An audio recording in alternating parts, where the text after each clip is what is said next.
Good morning students. आपको सारे notes, videos, books वगैरह मिल गई होंगी। बेसिकली थोड़ा सा मेरे बारे में बताता हूँ। मेरा नाम पुनीत है। एमबीए का क्लासेस लेता हूँ। 2006 से पढ़ा रहा हूँ। 20 इयर्स का मेरे को एक्सपीरियंस है। वीजू, Poornima, JECRC, Arya, ILM, IRM, IPS business school सब में मैं जा रहा हूँ और एज अ गेस्ट फैकल्टी पढ़ा रहा हूँ। और इवनिंग में मेरा क्लासेस चलता है, ऑनलाइन ऑफलाइन रिकॉर्डेड, तीनों मोड पे क्लासेस चलता है। उसके अलावा एक टॉप कॉलेज है एमबीए का, आईएम अहमदाबाद, वहां मैं बच्चों को हर साल लेके जाता हूँ। मुंबई में एआई यूनिवर्सल, यहाँ पे गेस्ट पढ़ा रहा हूँ मैं। जेईसीआरसी में पढ़ा रहा हूँ, आर्या कॉलेज में पढ़ा रहा हूँ। इन कॉलेजेस में मैं पढ़ा रहा हूँ। देखिए, राइटर भी हूँ। 2008 से मैंने बुक्स वगैरह लिखना स्टार्ट कर दिया था। यूट्यूब पे सारे वीडियोस मिल जाएंगे, रिकॉर्डेड लाइव लेक्चर सब कुछ मिल जाएंगे। बस एक छोटा सा इंपॉर्टेंट डिस्कशन आप लोगों से करना था। एमबीए आप कहीं से भी करें, थोड़ा सा मेरे से आप डिस्कस करके अगर आप एमबीए ज्वाइन करते हैं तो आप थोड़ा सेफर मोड में रहेंगे। उसका रीजन बताता हूँ क्यों। क्योंकि मेरे को जो एक्सपीरियंस है ना 20 इयर्स का, एमबीए में प्लेसमेंट होगा कि नहीं होगा, कॉलेजेस कैसे पढ़ाते हैं, क्या उनका प्लेसमेंट स्ट्रक्चर है, क्या इंटरनल एक्सटर्नल इन्फॉर्मेशन है, मेन चीज अंदर क्या चल रहा है उनके। क्योंकि मैं तो रेगुलर कॉलेजेस में जा रहा हूँ तो मेरे को पता है कौन से कॉलेज में क्या चल रहा है। तो आप मेरे से थोड़ा सा एडवाइस लेके अगर आप एडमिशन लेते हैं तो थोड़ा सा सेफर जोन में रहेंगे। बाकी आपके डिस्टेंस के ऑनलाइन के एडमिशन, मणिपाल हो गया, एमएटी हो गया, ज्ञान विहार हो गया, तो यहाँ भी आपको अवेलेबल हो जाएंगे। तो आप अगर एडमिशन लेते हैं तो प्लीज मेरे से कंसल्ट करना। हो सकता है कि मैं आपको एक बेस्ट कॉलेज बता पाऊं और एक सेफर जोन में लेके जा पाऊं। क्योंकि एडमिशन लेने के बाद बच्चों को लगता है कि यार गलत जगह चले गए। Okay, best of luck. मेरा नंबर आपके पास है। साथ के साथ अगर आपको कोई और क्वेरी चाहिए तो मेरे को व्हाट्सअप करें या कॉल कर सकते हैं। Okay, best of luck. वित्तीय दुनिया में संख्याएं कहानी बताती हैं, लेकिन हर कहानी सीधी नहीं होती। कभी कभी कहानी में कुछ शब्द गलत छप जाते हैं और कभी कभी कोई जानबूझकर पूरी कहानी ही बदल देता है। आज हम एक ऑडिटर की तरह सोचेंगे। हमारे सामने एक कंपनी के खाते हैं और हमारा मिशन है उन सुरागों को खोजना जो एक अनजाने में हुई गलती और एक सोची समझी साजिश के बीच का फर्क बताते हैं। और ये एक बहुत ही बारीक लाइन है। एक ऑडिटर इसी लाइन पे चलता है। एक तरफ है एक ईमानदार मानवीय भूल और दूसरी तरफ एक ऐसा धोखा जो पूरी कंपनी को डुबो सकता है। तो ये समझना कि कब एक छोटी सी गड़बड़ी सिर्फ एक गड़बड़ी है और कब वो एक बड़े घोटाले का पहला सिरा है, यही असली चुनौती है। हाँ, यही असली चुनौती है। इसी चुनौती को समझने के लिए हमारे पास audit essentials, distinguishing error and fraud दस्तावेज से कुछ महत्वपूर्ण बिंदु हैं। तो चलिए पड़ताल शुरू करते हैं। सबसे पहले उन गड़बड़ियों से शुरू करते हैं जो अनजाने में होती हैं, मतलब त्रुटियां या एरर्स। हाँ, जहाँ कोई इरादा नहीं होता। स्रोत ने दो मुख्य श्रेणियों में बांटता है। पहली कामकाज की गलतियां और दूसरी समझ की गलतियां। पहले कामकाज की गलतियों को देखते हैं। ठीक है, तो कामकाज की गलतियां वो होती हैं जो दिन प्रतिदिन के काम में होती हैं। ये सबसे आम है। ओके, इसमें पहली है लिपिकीय त्रुटि, यानी क्लेरिकल एरर। ये एक सीधी सादी टाइपिंग या कैलकुलेशन की गलती है। जैसे किसी बिल में 8,900 रुपए की जगह 9,800 रुपए लिख देना। बिल्कुल वही। दूसरी है करण की त्रुटि, एरर ऑफ कमीशन। इसमें एंट्री तो होती है लेकिन गलत जगह पर। अच्छा, मान लीजिए आपने ग्राहक ए से मिले पैसे को गलती से ग्राहक बी के खाते में चढ़ा दिया। ओके, तो पैसा आया है, रिकॉर्ड भी हुआ है, लेकिन गलत पते पर चला गया। सही पकड़ा, पैसा सिस्टम में है पर पूरी तरह गलत जगह पर। अच्छा, तो ये दोनों गलतियां किताबों में दिख तो जाएंगी, भले ही गलत हो, लेकिन इसी श्रेणी में एक तीसरी गलती का जिक्र है, चूक की त्रुटि, यानी एरर ऑफ ओमिशन। इसका मतलब है कि कुछ दर्ज ही नहीं हुआ। अब मेरा सवाल ये है कि एक ऑडिटर ऐसी चीज कैसे ढूंढ सकता है जो वहाँ है ही नहीं। ये तो हवा में सुराग तलाशने जैसा हुआ। आपने बिल्कुल सही नस पकड़ी है। यही इन गलतियों में सबसे मुश्किल है। तो फिर इसे पकड़ने के लिए ऑडिटर सिर्फ बही खातों पर निर्भर नहीं रह सकता। उन्हें कंपनी के काम करने के तरीके को समझना होता है। एक उदाहरण लेते हैं। हाँ, बताइए। मान लीजिए एक हलचल भरे स्टार्टअप का ऑफिस है। ऑफिस मैनेजर टीम के लिए 50,000 रुपए की एक नई एस्प्रेसो मशीन खरीदता है। टीम खुश है, इनवॉइस का भुगतान हो गया, लेकिन एक बड़े प्रोडक्ट लॉन्च की अफरा तफरी में अकाउंटेंट उस खर्च को दर्ज करना ही भूल जाता है। अब किताबों में उस मशीन का कोई जिक्र ही नहीं है। तो ऑडिटर इसे कैसे पकड़ेगा? वो क्या करेगा? वो दूसरे खुराक ढूंढेगा। वो बैंक स्टेटमेंट देखेगा जहां से 50,000 का भुगतान हुआ है। वो पूछेगा कि ये पैसा कहाँ गया। अच्छा, वो कंपनी की संपत्ति की फिजिकल वेरिफिकेशन कर सकता है और वहां उसे एक नई नवेली मशीन दिखेगी जो किताबों में है ही नहीं। तो हाँ, आप सही कह रही हैं। ऑडिटर को सिर्फ अकाउंटेंट नहीं बल्कि एक जासूस की तरह सोचना पड़ता है। समझ गई। मतलब उन चीजों को जोड़ना पड़ता है जो पहली नजर में अलग अलग दिखती हैं। बिल्कुल। तो ये तो हुई कामकाज की गलतियां। अब आते हैं दूसरी और ज्यादा पेचीदा श्रेणी पर, समझ की गलतियां। नाम से ही लगता है कि यहाँ मामला सिर्फ टाइपिंग का नहीं बल्कि सोच का है। एकदम सही। इसमें पहली है सैद्धांतिक त्रुटि या एरर ऑफ प्रिंसिपल। ये तब होती है जब अकाउंटिंग के किसी मूलभूत सिद्धांत का ही उल्लंघन हो जाए। जैसे कि इसका क्लासिक उदाहरण है पूंजीगत और राजस्व व्यय में फर्क न कर पाना। मान लीजिए एक कंपनी अपने भविष्य के लिए 1 करोड़ रुपए की एक नई फैक्ट्री मशीनरी खरीदती है। ये एक कैपिटल एक्सपेंस है। ठीक है, यानी एक लंबी अवधि का निवेश जो कंपनी की संपत्ति को बढ़ाता है। हाँ, लेकिन अकाउंटेंट ने इसे एक रेवेन्यू एक्सपेंस मान लिया, जैसे कि ऑफिस का किराया या बिजली का बिल। ओह, तो अब कागज पर क्या दिखेगा? कागज पर दिखेगा कि अचानक से कंपनी का उस साल का मुनाफा 1 करोड़ रुपए से कम हो गया और बैलेंस शीट में उसकी संपत्ति भी कम दिखेगी। यहाँ कोई चोरी नहीं हुई, कोई जानबूझकर धोखा नहीं दिया गया, लेकिन कंपनी की आर्थिक सेहत की पूरी तस्वीर ही बदल गई। ये तो सिर्फ अकाउंटिंग की गलती नहीं लगती, ये तो कंपनी की रणनीति को गलत तरीके से पेश करने जैसा है। बिल्कुल। मतलब आप एक भविष्य बनाने वाले निवेश को एक दिन प्रतिदिन के खर्च की तरह दिखा रही हैं। इससे तो ऐसा लगेगा कि कंपनी पैसा बना नहीं रही बल्कि जला रही है। आपने इसकी आत्मा को पकड़ लिया। यही इसका सो व्हाट फैक्टर है। अब दूसरी समझ की गलती पर आते हैं जो और भी दिलचस्प है, क्षतिपूरक त्रुटि या कॉम्पेंसेटिंग एरर। अच्छा, ये एक पहेली की तरह है जिसमें 2 या ज्यादा गलतियां होती हैं जो जादू की तरह एक दूसरे के असर को खत्म कर देती हैं। एक मिनट, अगर 2 गलतियां एक दूसरे को काट दें और अंतिम नतीजा यानी कंपनी का मुनाफा सही दिखे तो फिर समस्या क्या है? ये नो हार्म नो फाउल वाली स्थिति नहीं है। बाहर से देखने में ऐसा ही लगता है और इसीलिए ये बहुत खतरनाक है। कैसे? मान लीजिए अकाउंटेंट ने गलती से सेल्स को 5 लाख रुपए ज्यादा दिखा दिया और उसी समय उसने अनजाने में सैलरी के खर्च को भी 5 लाख रुपए ज्यादा दिखा दिया।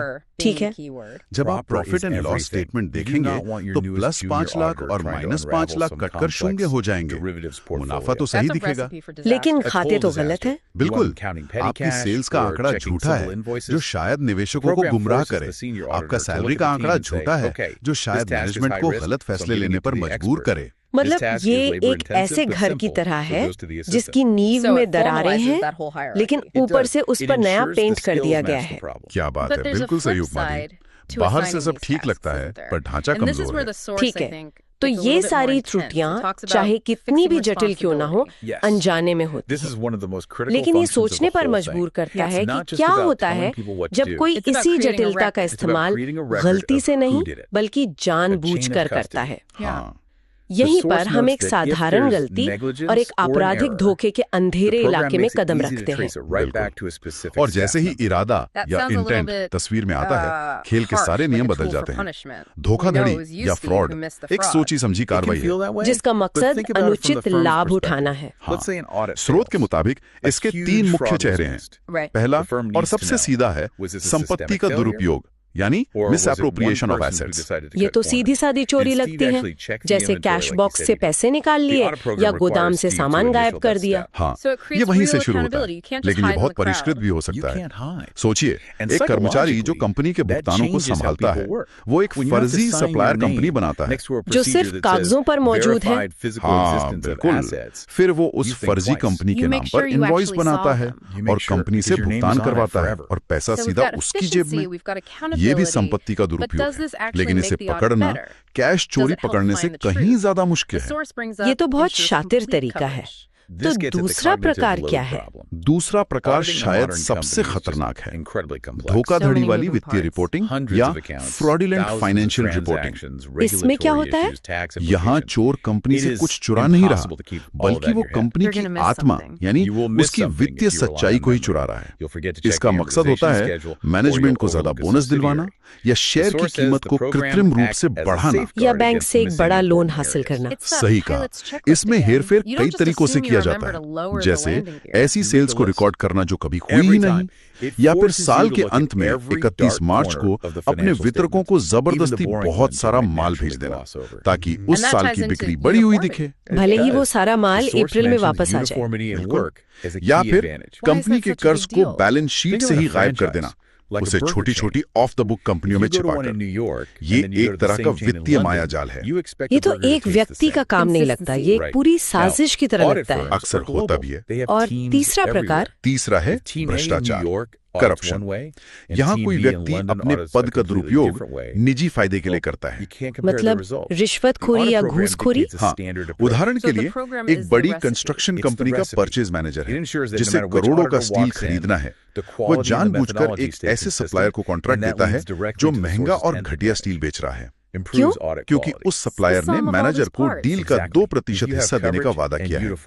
यहाँ नुकसान सिर्फ कंपनी का नहीं हो रहा, बल्कि उस बिल्डिंग की सुरक्षा का भी हो रहा है जो उस घटिया स्टील से बनेगी। मतलब भ्रष्टाचार कंपनी को भीतर से दीमक की तरह खा जाता है। बिल्कुल। तो हमारी इस पूरी जांच पड़ताल के बाद अगर हमें त्रुटि और धोखाधड़ी को आमने सामने रखना हो, तो वे कौन से निर्णायक सुराग हैं जो एक ऑडिटर को बताते हैं कि ये एक मानवीय भूल है या एक आपराधिक दिमाग का काम? इसमें 4 निर्णायक अंतर हैं। पहला है प्रकृति। त्रुटि अनजाने में होती है, धोखाधड़ी एक सुनियोजित कृत्य है। ठीक है। दूसरा है उद्देश्य। त्रुटि में धोखा देने का कोई मकसद नहीं होता, जबकि धोखाधड़ी का एकमात्र मकसद ही धोखा देना है। तीसरा और शायद सबसे महत्वपूर्ण है कानूनी परिणाम। हाँ, ये तो बहुत बड़ा अंतर है। त्रुटि के लिए आपको डांट पड़ सकती है, प्रक्रियाएं सुधारी जा सकती हैं, लेकिन धोखाधड़ी एक अपराध है, इसके लिए जेल हो सकती है। और चौथा अंतर है पता लगाना, यानी डिटेक्शन। ये बहुत दिलचस्प है। कैसे? त्रुटियां आमतौर पर खुद को छुपाने की कोशिश नहीं करती, वे ऑडिट के दौरान सामान्य जांच में मिल जाती हैं। लेकिन धोखाधड़ी वापस लड़ती है। वापस लड़ती है मतलब? धोखेबाज अपने सुराग मिटाने की पूरी कोशिश करते हैं। वे जाली दस्तावेज बनाते हैं, कंप्यूटर लॉक्स को बदलते हैं और ऑडिटर को गुमराह करने के लिए कहानियां करते हैं।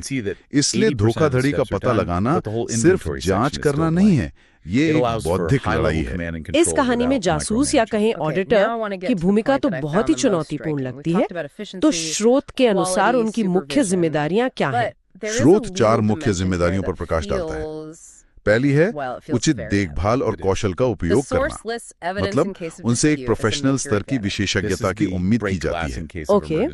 दूसरी, उन्हें ऐसी ऑडिट प्रक्रियाएं बनानी होती हैं जिनसे बड़ी यानी भौतिक या मटेरियल त्रुटियों और धोखाधड़ी का पता चल सके। और तीसरी, उन्हें संदिग्ध धोखाधड़ी मिलने पर मैनेजमेंट को रिपोर्ट करना होता है। और चौथी, आपने 3 ही बताई।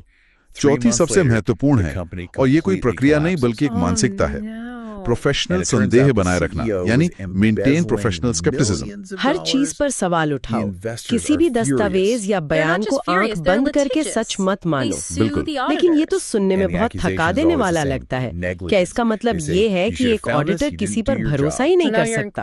ये एक बेहतरीन सवाल है। वे कंपनी के साथ काम करने वाले रिश्ते को और इस संदेह को कैसे संतुलित करते हैं? देखिए, पेशेवर संदेह का मतलब अविश्वास या अनादर नहीं है। इसका मतलब है भरोसा करो पर जांच करो। अच्छा, इसका मतलब है मैनेजमेंट के जवाबों को सुनना और फिर स्वतंत्र रूप से उन जवाबों की पुष्टि के लिए सबूत खोजना। अगर सेल्स मैनेजर कहता है कि इस तिमाही में हमारी बिक्री 2 गुनी हो गई, तो एक पेशेवर संशयवादी ऑडिटर कहेगा ये तो बहुत अच्छी खबर है, क्या हम उन नए ग्राहकों के कॉन्ट्रैक्ट और शिपिंग रिकॉर्ड देख सकते हैं? तो ये टकराव नहीं है, ये सत्यापन है। बिल्कुल, ये ऑडिटर का धर्म है। तो आज की इस गहरी पड़ताल का सार ये है कि अकाउंटिंग की दुनिया में सब कुछ इरादे पर आके टिक जाता है।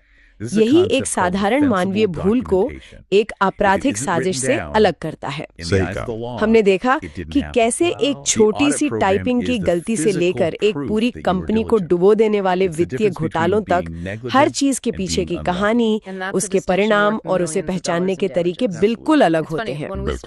और यहीं पर मैं आज की बातचीत को एक विचारोत्तेजक प्रश्न के साथ समाप्त करना चाहूंगा। जरूर। स्रोत एक ऑडिटर की उचित देखभाल और पेशेवर संदेह की जिम्मेदारी पर बहुत जोर देता है, जो दशकों से ऑडिटिंग का आधार रहा है। लेकिन आज की इस डिजिटल दुनिया को देखिए, जहां आर्टिफिशियल इंटेलिजेंस सेकंडों में लाखों लेन-देन बना सकता है, जहां ब्लॉकचेन रिकॉर्ड्स को बदला जा सकता है और जहां धोखेबाज पहले से कहीं ज्यादा उन्नत तकनीकी उपकरणों का इस्तेमाल कर रहे हैं। हाँ, ये तो है। ऐसे में सवाल ये उठता है कि क्या एक इंसान का पेशेवर संदेह और पारंपरिक जांच के तरीके इन नई चुनौतियों का सामना करने के लिए काफी हैं, या फिर धोखेबाजों की इस बढ़ती रचनात्मकता का मुकाबला करने के लिए हमें ऑडिटिंग की पूरी सोच, उसके औजारों और शायद ऑडिटर की भूमिका को ही फिर से परिभाषित करने की जरूरत है। ये एक ऐसा सवाल है जो आने वाले समय में पूरे वित्तीय जगत की दिशा तय करेगा। वित्तीय दुनिया में संख्याएं कहानी बताती हैं, लेकिन हर कहानी सीधी नहीं होती। कभी कभी कहानी में कुछ शब्द गलत छप जाते हैं और कभी कभी कोई जानबूझकर पूरी कहानी ही बदल देता है। आज हम एक ऑडिटर की तरह सोचेंगे। हमारे सामने एक कंपनी के खाते हैं और हमारा मिशन है उन सुरागों को खोजना जो एक अनजाने में हुई गलती और एक सोची समझी साजिश के बीच का फर्क बताते हैं। और ये एक बहुत ही बारीक लाइन है। एक ऑडिटर इसी लाइन पे चलता है। एक तरफ है एक ईमानदार मानवीय भूल और दूसरी तरफ एक ऐसा धोखा जो पूरी कंपनी को डुबो सकता है। तो ये समझना कि कब एक छोटी सी गड़बड़ी सिर्फ एक गड़बड़ी है और कब वो एक बड़े घोटाले का पहला सिरा है, यही असली चुनौती है। हाँ, यही असली चुनौती है। इसी चुनौती को समझने के लिए हमारे पास audit essentials, distinguishing error and fraud दस्तावेज से कुछ महत्वपूर्ण बिंदु हैं। तो चलिए पड़ताल शुरू करते हैं। सबसे पहले उन गड़बड़ियों से शुरू करते हैं जो अनजाने में होती हैं, मतलब त्रुटियां या एरर्स। हाँ, जहाँ कोई इरादा नहीं होता। स्रोत इन्हें दो मुख्य श्रेणियों में बांटता है। पहली कामकाज की गलतियां और दूसरी समझ की गलतियां। पहले कामकाज की गलतियों को देखते हैं। ठीक है, तो कामकाज की गलतियां वो होती हैं जो दिन प्रतिदिन के काम में होती हैं। ये सबसे आम है। ओके, इसमें पहली है लिपिकीय त्रुटि, यानी क्लेरिकल एरर।